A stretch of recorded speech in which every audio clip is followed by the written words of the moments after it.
So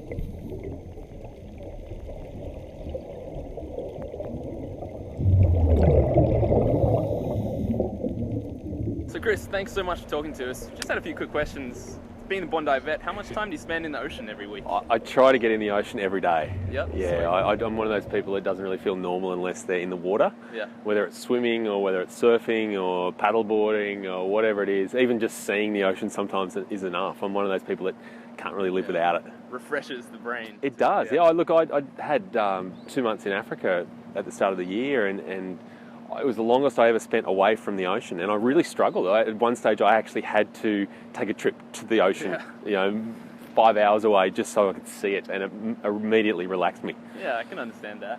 So, being so close to the coast, do you see human impacts on the beach environment that you spend time in? Oh, all the time. Yeah, whether it's stormwater or surfing next to things you don't really want to be surfing next to. Yeah. And even treating animals, that a lot of seabirds that have ingested plastics, even to the fact that sometimes you just don't see fish in places where you should see fish, so overfishing and a lot of different levels. And travelling around the world, the thing that's amazed me is just how much plastic waste and rubber accumulates. There was an island on Christmas Island a few months ago. I was there, and it is in the middle of nowhere, so incredibly isolated and pristine, yet one beach is just overrun with, of all things, thongs. Yeah, right. Thongs that have just drifted across oceans. Pretty Australian. And ended up there. So, it's just one of those things. You actually do have a bigger impact than you think, and that bit of rubbish, it's going to end up somewhere.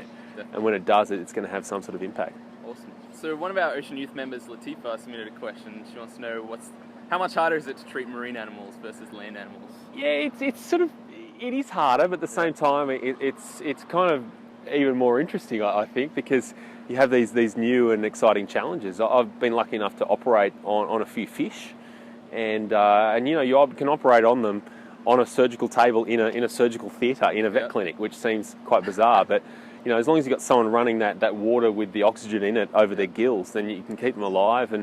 And I've removed tumours and all sorts of lumps, and I treated a fish the other day that had heart failure. So there's really no limit in terms of what you can do and what you can treat. So we're not really that different from them? We're really not.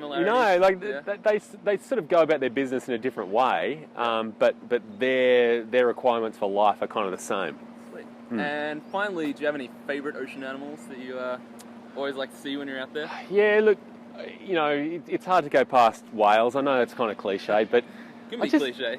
Embrace it. I just look at them and just think, God, they've got it good. They spend their summers in Antarctica, their winters in Queensland, or just in the tropics there, and it's a pretty good life. Yeah. And you can turn up to any beach in the world and just hang off the coast, and as long as you flap a flipper, everyone's stoked. Everyone loves you for it. It just thinks that's amazing. So it doesn't take much. It doesn't take a lot, and you're immediately the most interesting animal around. So good on them. They've got it worked out. Perfect. Well, thanks so much for talking to us, Chris, and good luck with the rest of your animal adventures. Pleasure. Thank you very much. Thanks. Cheers. Thank you.